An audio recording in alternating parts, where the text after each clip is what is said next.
우리는 다 호적이 바뀐 사람들입니다. 저는 오늘 본문을 묵상하다가 호적이란 단어에 꽂히면서 내 호적이 하나님의 자녀로 바뀌었다는 사실에 정말 주체할 수 없는 감사의 눈물을 흘렸던 기억이 지금도 생생하기만 합니다. 우리는 마귀의 자식에게서 하나님의 자녀로 호적이 바뀐 사람들입니다. 그래서 사망에서 생명으로 옮겨진 새로운 인생관, 가치관을 가지고 사는 사람들입니다. 오늘은 이 호적이 바뀌는 놀라운 선물을 우리에게 주시기 위해 하나님께서 아기 예수로 탄생하심을 기념하는 날이다, 이렇게 말할 수 있겠습니다. 아기 예수로의 탄생을 기뻐하며 감사 예배를 드리는 여러분에게 아버지 하나님의 사랑과 무한하신 은총이 함께 하시길 축복합니다. 축복합니다. 아직 호적을 못 하신 분은 얼른 하시고요.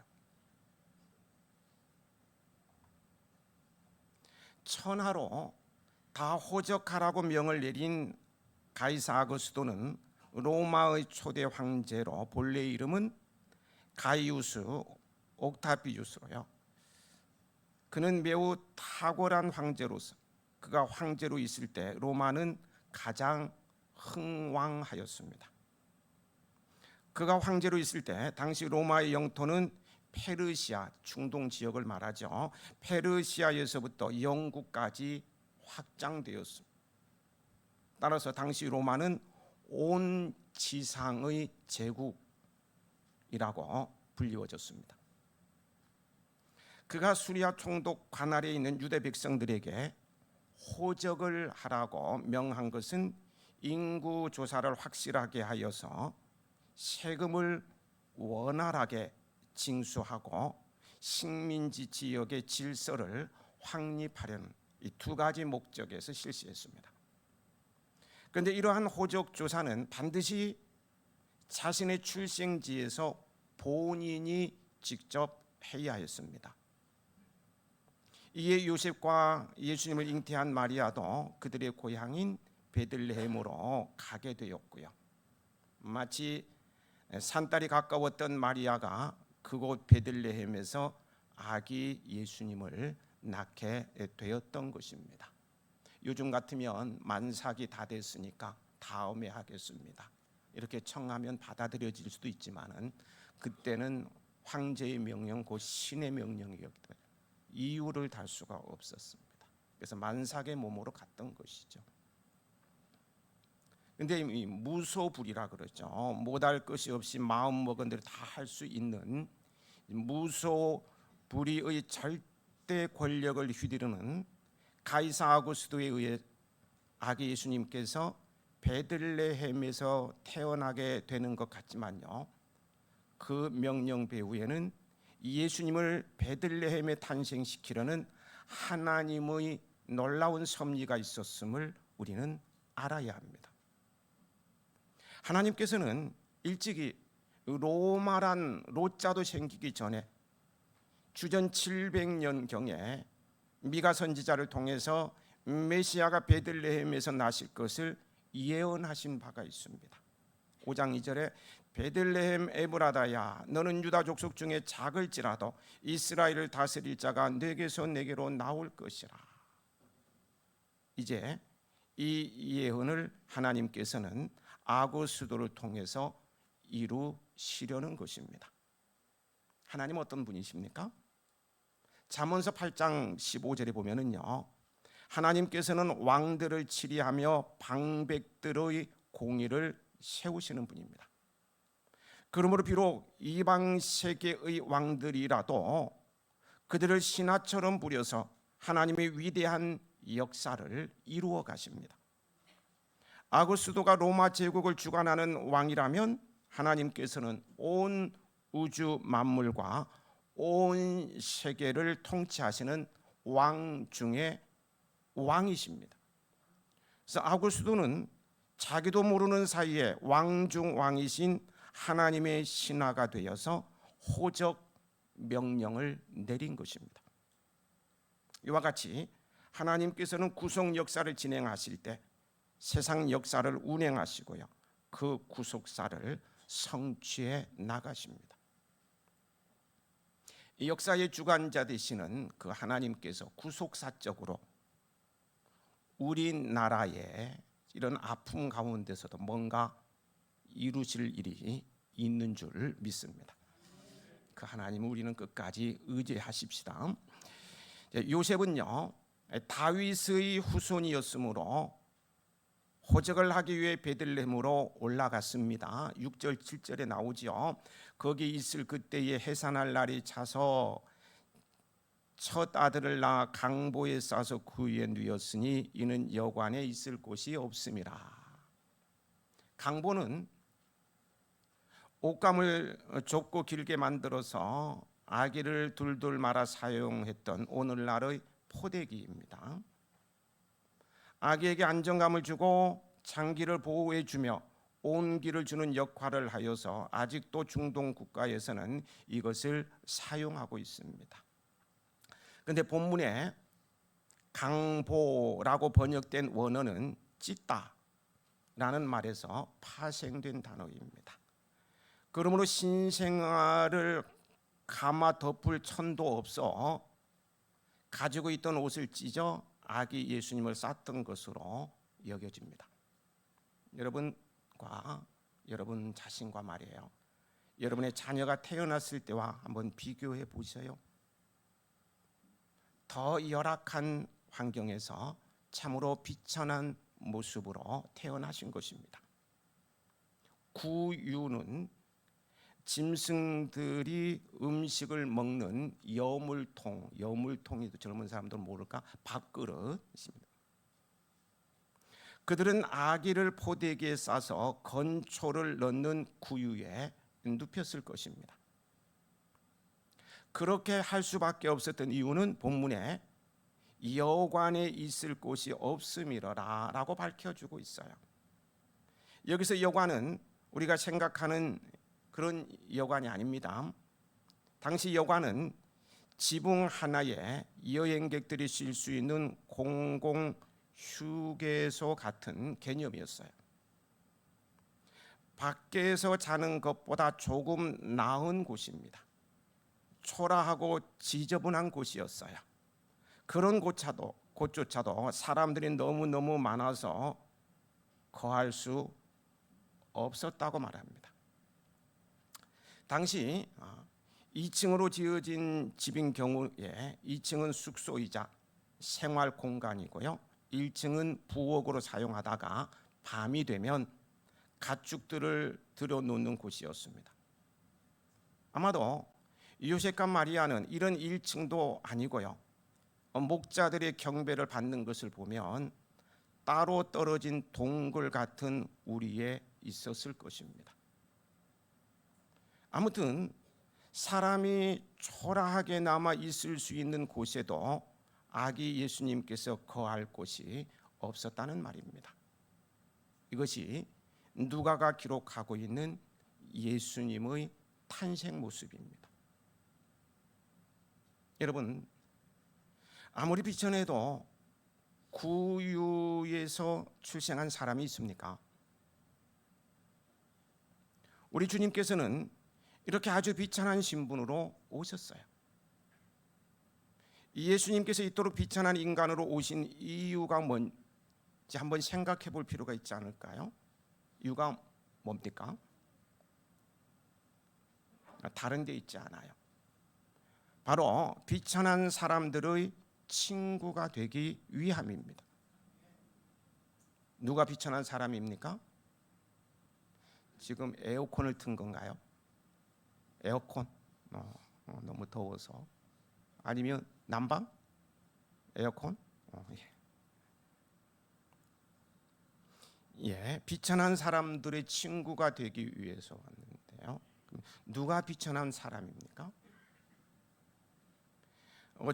조선 시대의 어느 왕은 신하들이 지금 백성이 흉년이 들어서 모두 굶어 죽게 되었다고 하소연을 하자 그런 말을 했다고 하죠.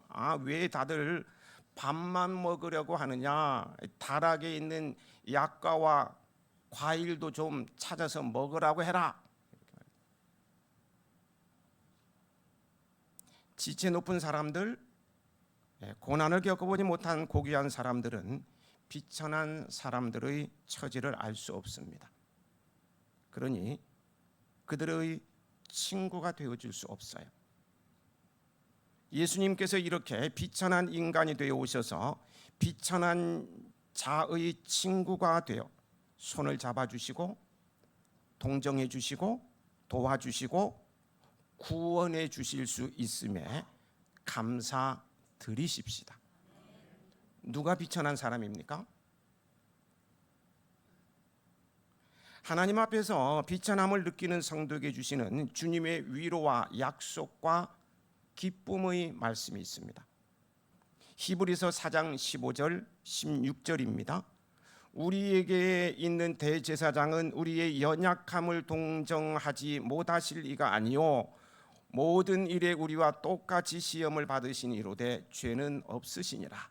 그러므로 우리는 긍휼하심을 받고 때를 따라 돕는 은혜를 얻기 위하여 은혜의 보좌 앞에 담대히 나아갈 것이라. 오늘 우리가 하나님 앞에 자신이 아주 비천한 자라고 느껴진다면은요, 너무 비천한 하나님 앞에서 난 너무 비천해 이렇게 느껴진다면 그것은 부끄러움이 아니고 그것은 은혜입니다. 은혜예요. 비천함 때문에 그 보좌에 나아가기를 부끄러워하거나 두려워하지 마시기 바랍니다.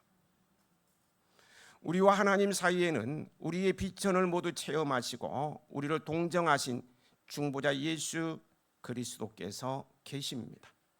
그분은 비천한 나의 친구가 되어 주십니다. 그분을 의지하여 거룩하신 하나님 앞에 나아가시기 바랍니다. 마리아의 고백처럼요, 만세의 나를 복이 있다고 말하도록 은복 주실 것입니다. 마리아는 자신이 비천한 자라는 것을 아는 사람이었습니다. 가축의 구유에서 비천하게 태어나신 예수님께서 지금은 하나님 보좌 우편에서 만왕의 왕, 온 천지의 주제로서의 권세를 지니고 계십니다. 예수님께서 어떻게 그리 높이 되셨습니까? 비천한 가정에 비천한 자로 태어나셨지만 자신의 신세를 한탄하지 아니하고 적극적으로 하나님을 의뢰하며 하나님의 뜻에 죽기까지 순종하는 삶을 사셨기 때문입니다. 오늘 우리의 처지와 환경이 비천하다고 해서 낙심하지 말고 더욱 하나님을 의지하며 그 뜻에 순종하여 나아가면 우리도 하나님께서 분명 높여 주실 것입니다. 부모가 비천하고 비천한 가정에서 비천한 모습으로 태어났다고 비천한 자가 되라는 법은 없습니다. 하나님의 눈은요, 오히려 비천한 자를 향하십니다. 누구를 향하신다고요? 하나님의 눈은 비천한 자를 향하셔요. 누가 비천한 자입니까? 하나님 앞에서 자신의 실체를 깨닫고 다시 말해서 세상 사람들 앞에서 세상적인 논리로 비천함을 말하는 것이 아니라 하나님 앞에서요. 하나님 앞에서 자신의 실체를 깨닫고 자신이 비천하다고 고백하며 사는 사람입니다. 그런 비천한 자에게 주님께서 보내신 성령께서 그 능력으로 함께 하시며 주도적으로 그 인생을 이끌어 가시니 비천함이 부끄러움, 어떤 열등감이 될 수 없어요. 오히려 비천함은요, 주님의 위로와 약속과 능력과 돌보심을 나에게 집중하도록 하나로 모으는 하나님의 능력, 주님의 능력, 약속, 돌보심, 이런 것들을 나에게 집중하도록 하나로 모으는 렌즈와 같습니다. 렌즈 아시죠? 렌즈는 태양열을 한 곳으로 집중하도록 해서 놀라운 에너지를 만들어내죠. 렌즈가 어렸을 때 장난 참 많이 쳤어요. 목에다 대면 금방 따갑죠. 신문지 태우고, 산에 가서 장난질하다가 제가 산불 던진 적이 있어요. 무섭습니다. 요즘 태양열로 전기를 뽑아내요. 이런 것처럼요, 비천함은 주님의 위로, 주님의 능력, 돌보심을 나에게 집중하도록 하는 렌즈입니다. 렌즈와 같은 거예요. 우리 예수님을 보세요. 비천한 자로 이 땅에 오셨지만 그 비천함이 렌즈가 되어 하나님의 능력이 한량없이 집중적으로 부어짐으로 우리 예수님은 걸어 다니는 능력이셨습니다. 그 능력은 사람을 살리는 능력입니다. 나인성에서 있었던 일입니다. 자신의 인생의 삶의 근거요, 최후의 보루요, 평생 의지해오던 자식의 죽음 앞에 절망하는 비천한 과부의 아들을 살리셨어요. 야이로의 어린 딸이 죽었을 때에도 두려워하지 말고 믿기만 하라 말씀하시면서 그 죽은 딸을 달리다고 살리셨어요. 예수님께서는 구원의 주이시며 걸어 다니시는 능력이시며 비천한 자의 친구가 되십니다. 예수님께서 비천한 자로 오심에 감사할 이유입니다. 감사하시기 바랍니다. 오늘 내가 하나님 앞에서 비천한 자로 깨달으면 주님의 돌보심과 능력, 모든 것들이 하나로 나에게 집중시키 능력으로 나타난다는 사실을 아시고요, 하나님 앞에서 비천한 자라고 늘 고백하며 사는 여러분이 되시기 바랍니다. 주님의 능력이 나의 능력이 될 것입니다. 가축 우리에서 탄생하셔서 포대기에 쌓여 구유에 누워 있는 아기의 모습을 보면서 비천함이란 단어가 떠올랐는데요, 또 한 가지 생각할 것이 있습니다. 그것은 하나님께서 사람이 되셨다는 거예요. 하나님께서 나와 똑같은 사람이 되셨습니다. 광대하신 창조주 그 하나님께서 광대무변하신 그 하나님께서 작아지시던 마침내 난세포가 될 정도로 아주 작아지셨다는 거예요. 여러분, 이런 일이 있을 수 있는 일입니까? 광대하신 창조자가 온 우주에 충만하신 편만하신 하나님께서 시골뜨기 아기가 되셨다는 거예요. 그래서 하나님께서는 사람이 되어 이 땅에 오셨어요. 우리가 입는 옷을 입으셨고요, 우리가 신는 신을 신으셨고요, 우리가 사용하는 숟가락을 들고 음식을 잡수셨어요. 그리고 우리가 흘리는 눈물을 같이 흘리셨어요. 사람이 되셨다는 거예요.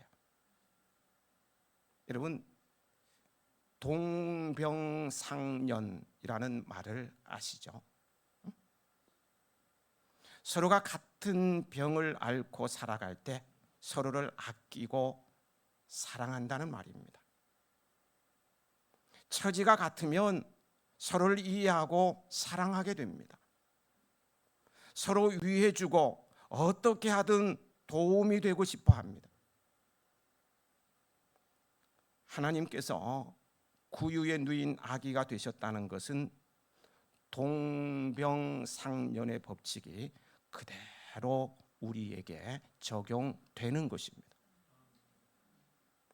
하나님께서 왜 사람이 되셨습니까? 내가 너를 좀 알고 싶어서.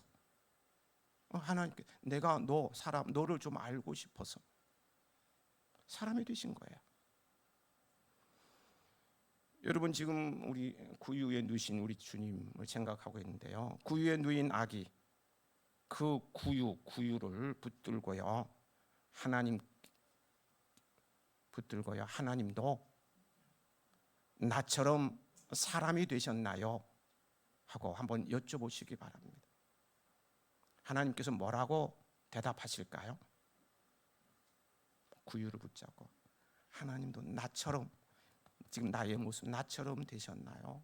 하고 여쭤보시라고요. 뭐라고 대답하실 것 같습니까? 그래, 나도 너처럼 사람이 되었다. 내가 너를 알고 싶어서 말이야. 내가 짐을 지고 고통할 때 얼마나 괴로운가를 한번 맛보고 싶어서 사람이 되었다. 내가 가난한 짐을 지고 한평생 눈물겹게 인생을 사는 맛이 얼마나 지독한 것인지를 내가 맛보기 위해서 내가 사람이 되었어.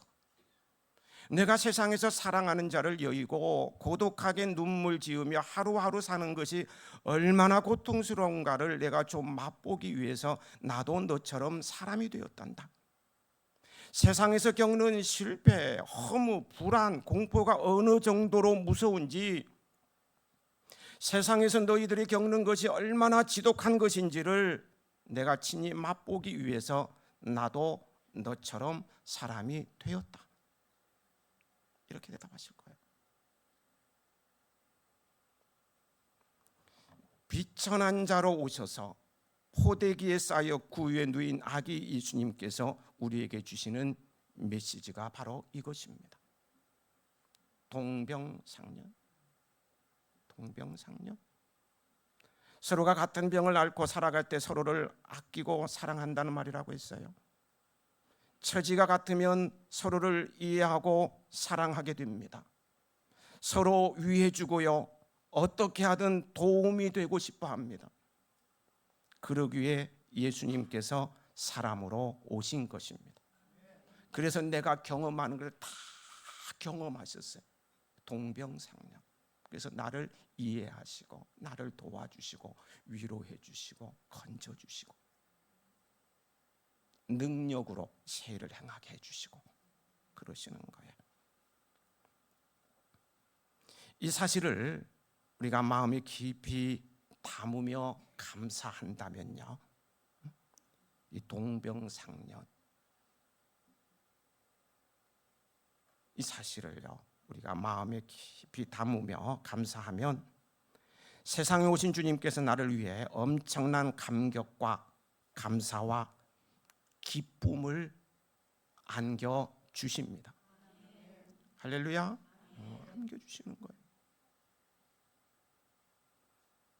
사람으로 비천한 자로 오셔서 나를 이해하시고 나를 도우시고 위하시는 동병상련의 주님께서 오늘도 내일도 평생 동안 여러분과 함께 하십니다. 호적이 바뀌었기 때문입니다. 평생 동안 함께 하십니다. 그 주님께 찬양과 경배를 올리는 성탄절이 되시길 축복합니다. 축복합니다. 아버지 하나님, 성탄절